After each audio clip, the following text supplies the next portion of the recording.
what have been worse. been worse. I mean, there are some 5 chiefs probably who are missing. Yeah, who are missing. They could be in Kenya, they could be somewhere in Somalia. They are said to have been taken by Al-Shabaab. I think that is a problem. With regards to the vaccination, I mean, the European Union, the Chinese market, America, they all have standards. And to bring your thing there, it needs to meet certain standards. The problem with our markets, we need to pick a lot from very many people. You have 3, he has 2, I have 1. We bring them together, we have 6, we meet our export quota. Yeah. But now the problem is he vaccinates his, you don't, I vaccinate. Yes. Yeah. So then that means we cannot export. To that extent, then I think the vaccination drive is a welcome thing, because it opens new markets for the livestock farmers and sana the pastoralists up north. The only challenge is the hideous nature, the secrecy behind this thing. Mara, they claim these vaccines are supposed to help with climate change. Yes. Mara, it's the normal vaccines that we take up. So if they clear that and give a fair information to the farmers, I think they'll take it up, because who doesn't want to sell to new markets? But I see, I would like to differ a little bit with my colleague Wanyonyi, especially when he said that it's a good thing that the president has now left Nairobi is gone to the grassroots. Yes. I think that does not really mean a lot to the people if they are not getting a value for their taxes. Remember that in 2002 we had the late Mzee Mwai Kibaki, and he, in his politics or his way of politics, we never used to see him after his election and after his re-election in 2007. We never used to see him on top of vehicles, creating or bringing an atmosphere, a campaign atmosphere, but things used to happen. So as much as the people of the north would like to see all these cabinet secretaries all there, and more to speak, can you see the amount of money that Kenyans are going to spend to send the whole cabinet to northeastern region? Remember that these people will not fly, they will not go by road. They will of course take a flight to Garissa or the northeastern region. They are not the cabinet secretaries alone. They have their drivers who might drive up to there so that they can have their cars there. They have their PAs. They have maybe some of them will carry their concubines or maybe their wives. If you look at the amount of money that will be spent in that tour vis-a-vis what Kenyans will get back in terms of the taxes, I think it's a raw deal to me from where I speak. Chris, the problem is you're comparing apples and oranges. Ruto is a Moi product. Yes. He's copying Moi style, I mean, hook, line, and sinker. Moi used to do the exact same thing that Ruto is doing. Moi would come, rooftop, roadside declaration, and you'll get water, you'll get a road here, you'll get some money there. I mean, those Mumias chaps got 150 million juicy. I'm sure that money they will never have gotten had Ruto not stepped foot in Western. So I support him going to Northeastern. Yes. He will definitely do a few things. I mean, the water pans that he's opening, I think it's a welcome move. It's a development project. It's something that these guys have been waiting for probably for years or ages. So Ruto, when you want to read his politics, look at it under the Moi shadow matrix. But during not Kibaki. During the Moi times, the pay slips for those public servants are very safe. I think even raiding their pay slips and heavy taxation. You know, at the end of the day, that Kenyan would like to feel, yes, you're taxing me and you're coming to bring goodies, but when you leave, what are you leaving me with? It's not a fact of opening a water pan and after some 3 months it has already dried up. I agree wholesome that we need value for money for the northeastern residents, but it's also a welcome move that they are going there. It is something good that at least government can get to see this region that has been neglected for so many years. About payslip, Moi was operating a 300 to 500 billion budget. We are doing 4.3? 4.3 trillion. 4.3 trillion. That is about 8 times more. So you need to be clever when it comes to tax collection. The only problem is that this guy thinks that only salaried workers are supposed to pay taxes. The KRA chairman was on TV the other day saying, oh, we are going to expand the tax bracket. That is vibe that has been there for years. That's and they never expand this bloody thing. And actually you still been having challenges collecting taxes. Yes, and in February, you know, the new HIF rates are going to hit your payslip further. It's through and through. I mean, the politics of payslip. Let's not get the politics of payslip. But first of all, you said, Wanyonyi, that there are some chaps who are the chiefs were kidnapped by possibly Al-Shabaab. This area has always been volatile with Al-Shabaab kidnapping district commissioner like Wabera sometimes back. They've kidnapped people before. What was a signal to the president that your chief is being abducted? And not one, there were 5. I think the nature of the abduction, given the details that we're getting, of course, are a bit scanty. Yeah. I think it was a random act. I doubt if they were trying to send a message to the president. They could have, because we're being told these militia stopped the vehicle the chiefs were using. There were about 40 men armed, then picked them. The others fled on foot. The others took a vehicle. I doubt if they were sending the message to the president. It's just a show of might that Al-Shabaab is still around and it can do what it can do with a lot of impunity. Because, I mean, if there are 40 militia, someone must have definitely seen them somewhere. So in terms of our security or insecurity, we still have a long way to go when it comes to dealing with Al-Shabaab.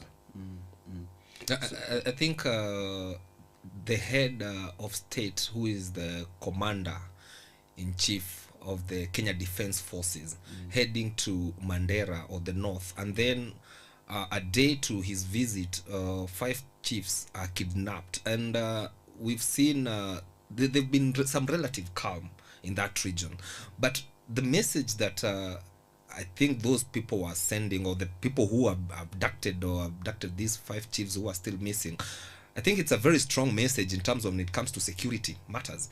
Because if at all, you know, there is an advanced team, a security advanced team that goes a week before the president heads there, and that advanced team includes the GSU, the NIS, name it, or even the Kenya Police, and even the administration police officers. But if at all that can happen and the NIS did not have any clue, then what is the message that they are sending to our security apparatus in the country? I think that is where we should. It's a terrible thing that it happened.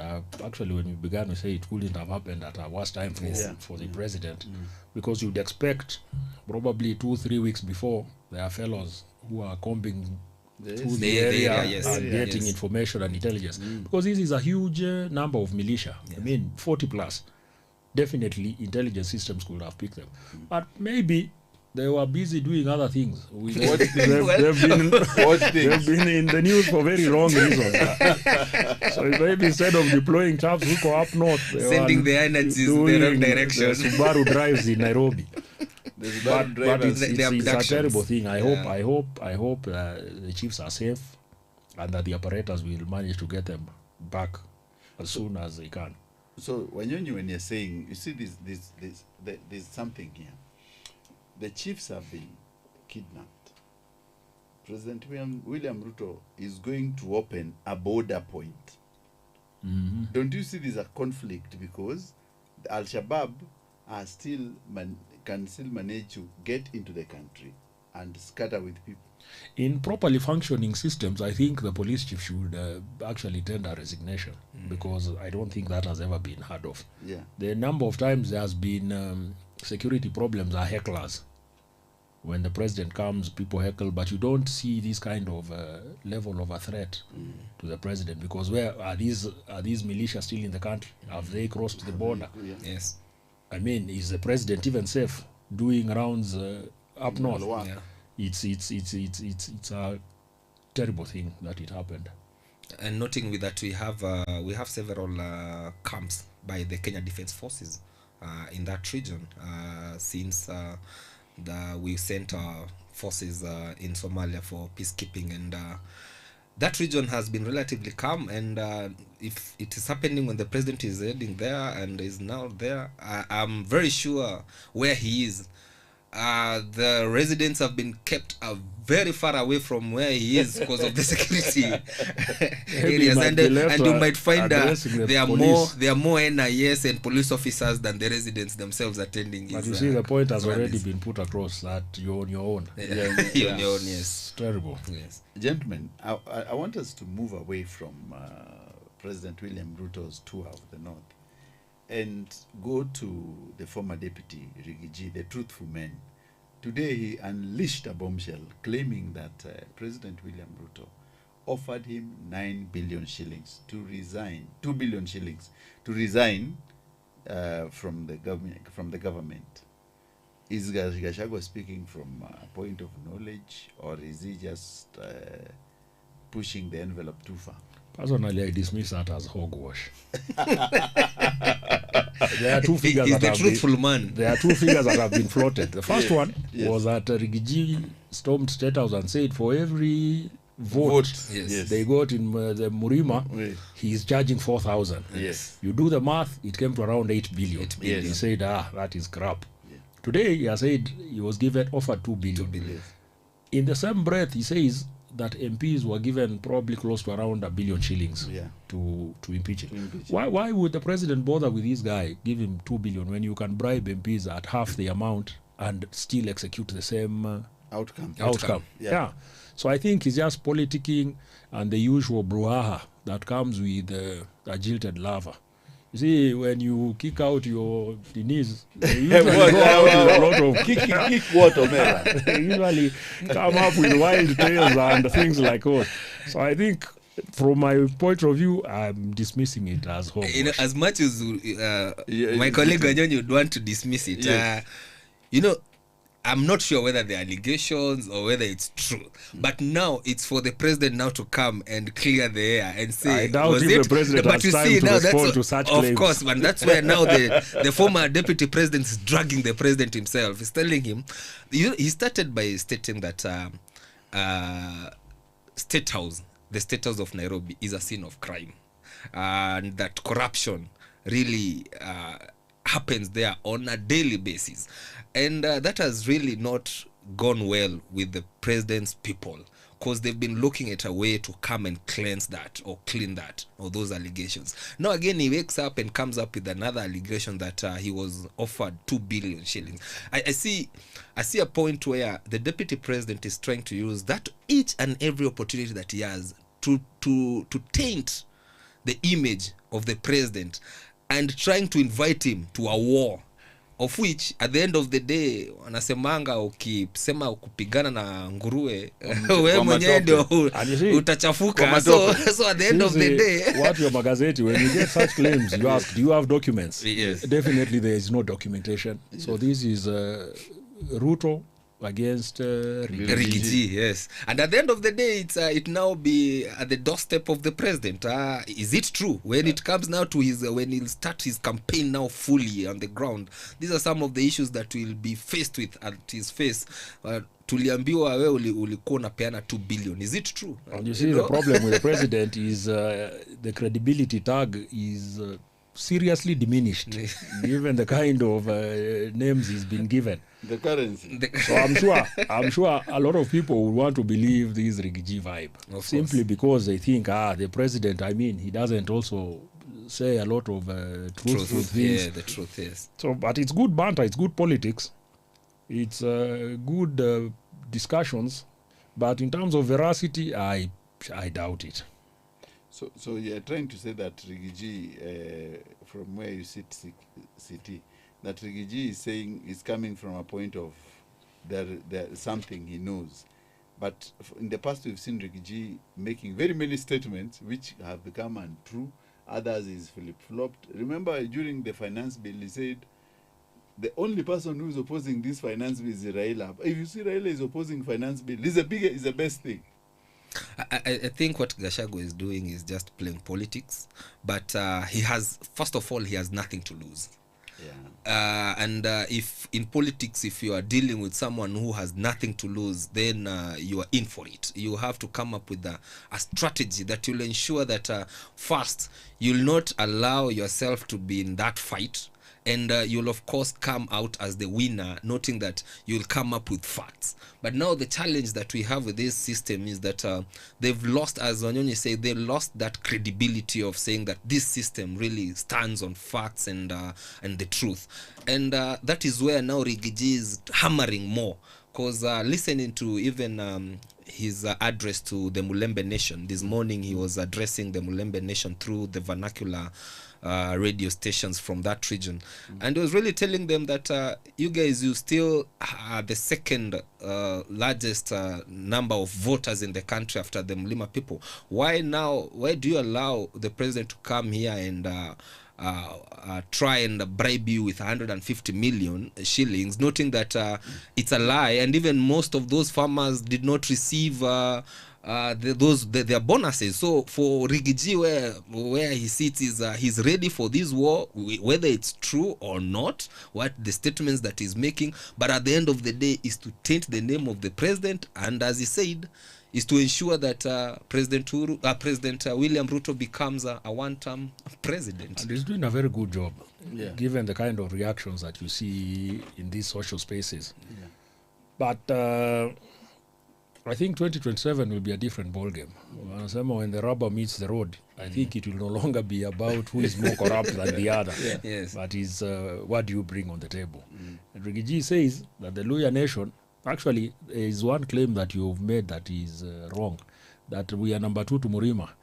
You've seen the northeastern numbers do not tally on the census. Now the claim is that even the western numbers they're not really they were suppressed so that Murima can look at I mean, it's politics. But he has said that Western should unite and come to the table, which of course is a fact. But what he also forgot is the historical baggages that these different communities also carry. And you see, Luhyas are 18, I think, in Kenya, and we are 32 in Uganda. So 18 is not like Murima, where you're facing probably 5, 6 complicated issues.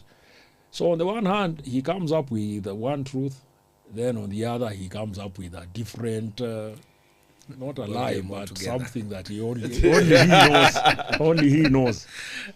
He's really playing some good politics, especially when it comes to hitting at this regime. And from the look of things, he's the only voice that has remained constant. Because now looking at Kalonzo, people thought that Kalonzo, after the exit of Raila, people thought that Kalonzo will feel to the feet of Raila. But now it seems Raila's shoe, it's really big.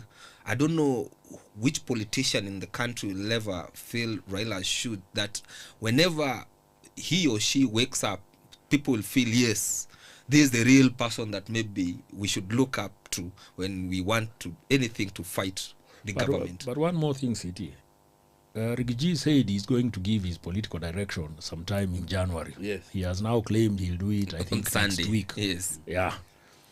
Given the kind of intensity that this guy has on attacks on the president, and given his back and forth on the direction, I suspect he's talking to certain people. And these people are saying, we need to see your political capital. Go out there, rabble-rouse, create chaos, and we see if the country or this Murima that you're talking about is actually under your influence, so that we can discuss. I think he still has a baggage, because he still needs to bring the 4th president, Uhuru Kenyatta, into the fold, which I think he has not managed. I suspect these are the people who are saying, let us see your political capital before we invest in your dream or whatever it is. That's why the guy is flip-flopping. I mean, if he has a party, what's taking him too long to say that this is where we are going? And that party, it has been top secret. By now, he should be recruiting members. And you see today he has also said he doesn't need to vie for any national For any post national to have post. influence. Yes. So the guy has some muscle that is, I think externally I'll influenced. agree with you. He still has that big challenge of trying to convince even the people that will sit on the table that I'm bringing the whole Mount Kenya to you on the table. Yes, he might have that financial muscle that he also used with the president during their campaigns. I remember there was talk that even the one of the main reasons that he was given that position as the deputy president was because of his ability to oil the campaigns. And now, in terms of the financial muscle, yes, he has. But will the whole mountain follow him? That has been the question. Yeah, I think behind the scenes he's talking to a few characters. So we say, when we go back to the question I asked first, is this 2 billion something we can trust? Absolute hogwash. For me, it's a yes or no, and it will depend on how the executive will defend itself. But 2 billion is enough to bring vaccines for these BCG programs. It's enough for these vaccination things. But you see, 2 billion is not small money. The plan was be given 2 billion and we give you business And in security. government and security. Yeah, come on. It doesn't work like that. Ladies and gentlemen, let's move to... There are politicians who are worth 2 billion, and Rigiji is not one of them. What are you trying to say? There are. You and I know a Are few. you looking at some regions? I mean, you don't need to go very far. So Wanyonyi, you say that the 2 billion is equivalent to what you can bring vaccine for BCG. That takes us to what Trump and his man doing in the United States. The USAID, he has said that they should close shop. Actually, he had said yesterday they're closing shop. Today morning, his Secretary of State, Marco Rubio, says he's now the administrator. So they are not closing shop technically. What they are doing, they are going to audit. And the claims is that USAID has been operating like some terror organization, being used by the CIA. I mean, Trump, I think, is a brilliant politician, but on the one hand, he thinks he's making America great. On the other, he's just soiling his own institutions. Because when you accuse USAID, which is a development agency, of running covert missions by the CIA, it could be true, but you see, the CIA is also America. If they were doing it on behalf of Mossad or KGB or even our very own NIS, then it could be an issue. You're also exposing your own intelligence networks to the world that these guys, this is what they do, and this is the kind of corruption that we are handling. So I think his approach is a bit funny, given that it's his own that he is soiling. He has actually gone ahead to even deny very senior former members of his own government security, and like what was his name? I think he was his. Was it the Secretary of State or someone? He has revoked his security credentials, which means this man either has a lot of money to pay for his own networks, or he's exposed. And do you know America has so many enemies? So many. So Trump, I don't know. Yesterday they spoke with the El Salvador president, who has said, you bring your criminals as long as you're paying. The day before, he was saying Canada is being slapped with tariffs because they have refused to deal. Mexico said, okay, fine, we'll bring our soldiers, we'll do this and that. He suspended that. For the Chinese, he's saying, we are going on. So the tariffs are kicking off today. Yes. And the China man has also slapped US goods 15%. with tariffs. I think it's not the way governments operate, but this is a unique guy. Let's see how it pans out. Is it unique or madness of Trump's administration? I think it's you call it madness or unique, because if he managed to get another term, even after he was defeated by Biden, but now again he's been elected by the same US guys. I'm very sure that maybe they're seeing something that us in the country, or maybe in Kenya or in Africa, we are not seeing maybe his good intentions. But here back at home, his actions has already been felt. Was it yesterday or the day before, I saw a circular from several non-governmental organizations asking those our brothers and sisters who work here in Kenya, asking them now that they'll now have to be some cuts. They'll now have also, there are others who will be working on shifts and hours, and that trickles down to now the funding of these organizations. Of course, they rely on the funding. Secondly, yesterday saw Treasury CS indicating that they will now have to restructure or to amend the budget estimates to cut down on the development expenditure in the country, so that the money that maybe was heading to some development projects, maybe they can be halted or maybe freezed, so that focus can be on the health, especially on the vaccines. Remember that last year it was chaos in the country when we were missing these BCG vaccines, and I've seen now the CS John Badi stating that it's time that now they need to come up with a strategy that will ensure that, yes, they cushion Kenyans from all these decisions that are being made by Big Brother in the US. But CEO, you see, the reason why America is a superpower is because its presence is felt world over. Yes.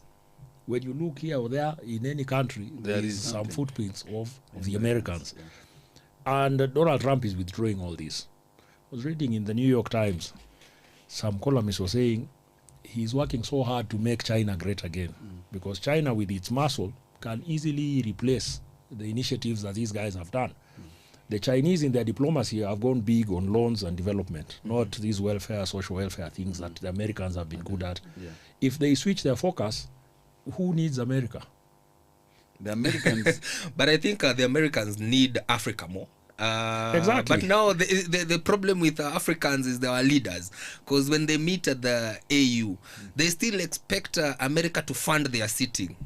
Exactly. So at the end of the day, I'm oiling your allowance, I'm oiling everything. The Chinese who build the headquarter. Also dubious characters. The Chinese have even taped the AU headquarters. Oh, that one was not confirmed. That one was not confirmed. It was just suspicion. Yeah. Are you sure those guys didn't tape it? No, they did the building, it was not confirmed. and it was said that they had wired, but no one confirmed it. So I doubt it. Those I think is more of bad rock. I think that's why we need a serious leadership strategy in Africa. Don't worry, there is a man in Kenya, Burkina Faso, who is working towards serious leadership in Africa. He's tried. I've seen. I don't know his final strategy, because I saw he paid all the debts that the country owed to France. He's trying to cut aid in that country. He's also decided to go big in agriculture by giving the farmers the equipment that they need, and the infrastructure, and even the fertilizer. And I think at the end of the day, if you feed your country, of course, some of these, I call them stupid diseases, of course they will go. And if you have a healthy nation, people will work. And at the end of the day, your resources that you, of course, you'll get, you'll have them right there on the table just to share among yourselves as a country. Actually, and you'll expand the tax base. The tax, yes, do the right things. Yeah, of course, and there will be money, of course, to give out for the taxes. So you're trying to say that if Trump, if Trump manages to cut aid to Africa, will we style up eventually and follow Burkina Faso's Traore's method and accomplishment? Definitely, we will style up, because when you look at some of these initiatives, the amounts are not very big. Yeah. They are not amounts that we cannot actually absorb in our own budgets. If you stop doing a flat roof at State House and focus on purchasing ARVs, then definitely you will have covered that hole. And I'm sure State House roof was not leaking because of these rains here, juicy. It's been solid. So priorities. Uhuru said we have all the money. Africa is buying more guns than it is investing in agriculture, in health, even in education. And the guns are killing The guns their are own killing people. Africans. Yeah, look at the DRC Congo. Yeah. It's the richest country in the world easily. Yes. But even basic infrastructure is just a problem. Why? Because They of are using wooden the bicycles. leadership, and of course the unending wars. I think this is a wake-up call for African countries, and in the next actually it's next week, we should be having that special AU summit in Addis Ababa, and of course I'll be expecting that some of these deliberations or some of these stands that Trump has taken will cause some leaders, of course, to call for some special sitting or special summit to decide as African Union where are we heading, noting that this is a wake-up call. Things might turn ugly, so what next step are we taking as a continent? And I don't know whether they will agree. Let's see, especially noting that if Felix Tshisekedi and Kagame will agree to sit at the same table, I think it will be on Friday, then that might be a good step to actualizing a one united Africa. But that meeting, CT, is supposed to be in Dara. This one you're talking about is between SADC and EAC. And yes. you know the reason as to why Tshisekedi agreed for this meeting is because SADC was called for this meeting, and it's not EAC alone. Because for him, he feels that members of the EAC are not on his side, and it's only actually SADC held a meeting on Monday, Yeah. and part of the deliberations was what is going on there and all that stuff. You've seen the spat between Kagame and Ramaphosa over the DRC. Yes. South Africans are fighting on Tshisekedi's side. Yes. Yeah. And Kagame, of course, is angry. So this meeting is going to be very productive, if you ask me. Yeah. At least majority of the things on the table will be thrashed out. Yes. M23 has called for a ceasefire. I think it was yesterday. Today, actually, starting It was today. Starting today, yes. And probably that is a step in the right direction ahead of this That Kikao. meeting, yes. If you listen to the AU summit debate, and I think it is Raila and the Djibouti yes. minister, they were saying that a very simple thing to promoting trade in Africa is by doing away with the borders. People are laughing at Trump, saying that, oh, you will pay 25%, you will do this. But look at Kenya and Tanzania. At the whim of a leader, they increased tariffs on eggs simply because our maize cannot go to Arusha. They say, your onions will now have to pay 30%. Your lorries at the border will have. So even our own governments are not doing a good job to cushion itself against this shida mingi from the US. Because if we agree to trade on our own, we have the biggest, I think, market. You see? But again, I saw even that decision by Trump, it's not working in his favor, especially when it comes to the development aspect. Because in the US, they really depended on these immigrants to do the manual labor, to do the construction jobs. And there's a video that has been trending of, I think it was in Texas, where there was some a big project which had 3,000 housing that no one now is on site because of that issue. If you look at now the impact, kicked out. yes, if you look at the impact now, it of course after some time they'll really feel it. It's counterproductive. Actually, and on Ukraine, he has said we'll give you military aid as long as you give us, calling them rare minerals. I don't know which these are. Yeah. But you see, that is not the way to approach Ukraine when Russia is an obvious aggressor. Yes. They should have supported Ukraine. Zelensky, Yes. at least to maintain sovereignty, border integrity. But he's saying, I'll give you as long as you give me, quid pro quo. The guy is it's sort of madness. But the one thing which it's very interesting about the DRC, I noticed, I don't know whether you guys have seen the Congolese army, the DRC army. It looks very ill-equipped. People in that heat, how do you have gumboot as shoes that you are going to the combat with? I think that's why the Tshisekedi looked at some mercenaries Brought in- to brought help in him, Romanians Romanians to help do him. the If at fight. all he can't, if at all he can't equip his military men, then that means a lot, and that's why M23, of course, quote unquote, I'm not sure, with the help of the neighboring countries, Yeah, then Rwanda back. Rwanda back. they are doing very well, and They even have boots, they fatigues, they have everything. everything. No, but yeah. you see, if you look at DRC from Mobutu's time to Kabila, the army has been a very political thing. Even the Banyamulenge were kicked out on the grounds that they are not Congolese, and they yes. formed the M23. Yes. Yeah. So I think they have not invested the right, even discipline in their own units to sustain this kind of a fight. They need the South Africans, they need the Romanians, but the Romanians were shipped to Rwanda. So I don't know which other mercenaries. Oh, the Ninis are across the border. Which one? The Wagner, the Russians. Wagner, yeah. Maybe Yeah, they they can come brought and give him a boost.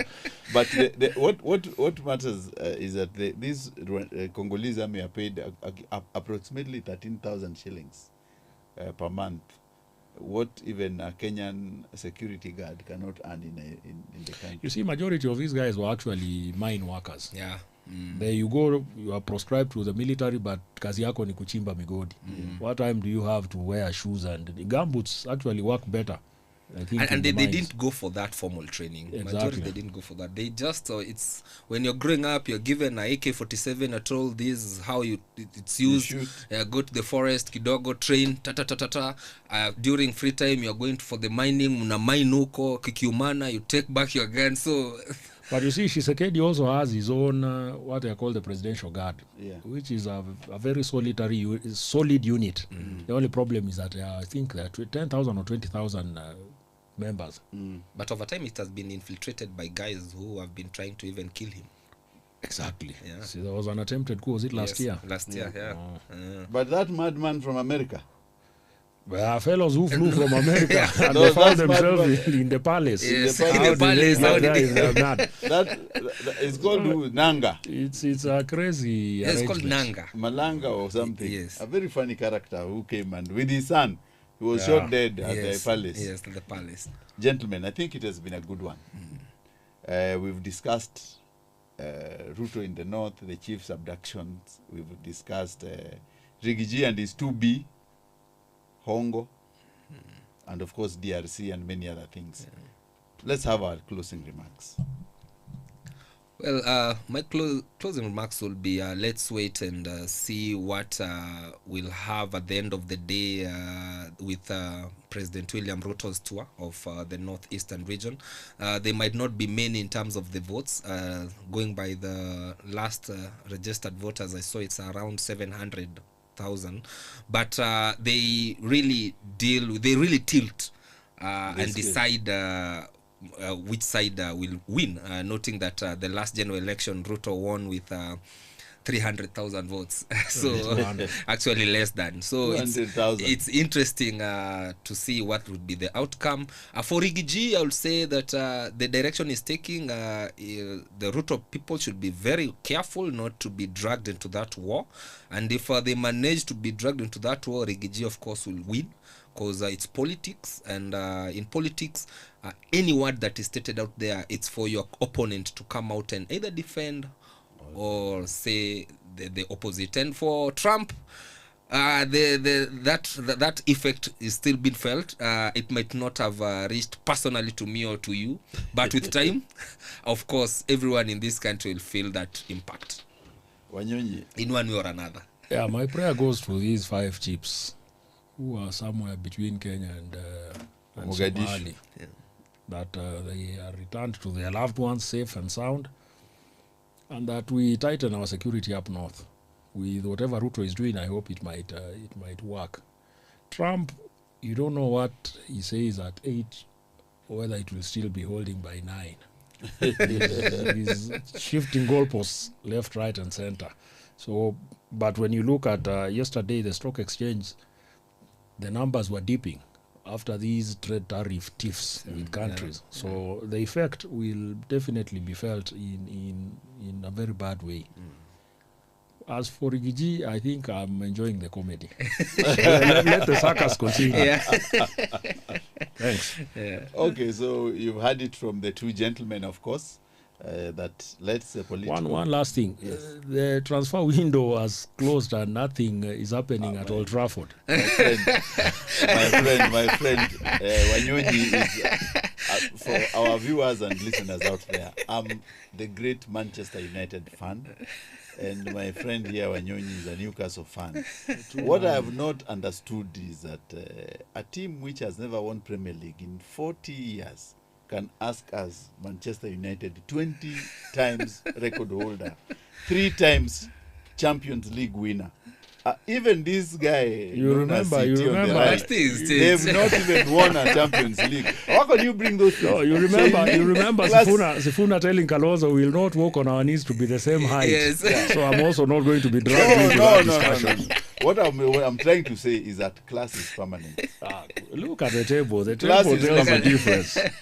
I think Gentlemen. things change. I think we should stand with the current table what it states Exactly. and the games that are coming. And facts are That- very and And facts are stubborn. very What I will tell you, gentlemen, that Exactly. Arsenal form is temporary. Newcastle's form is temporary. Class, Manchester United. The is table permanent. speaks a totally different language. Number 14 is calling. Yeah. Thank you very much, viewers and listeners out there. It has been real. Let's meet here tomorrow when we dissect many other issues that is affecting the country, the world, and the region, and the geopolitics of the world. Thank you.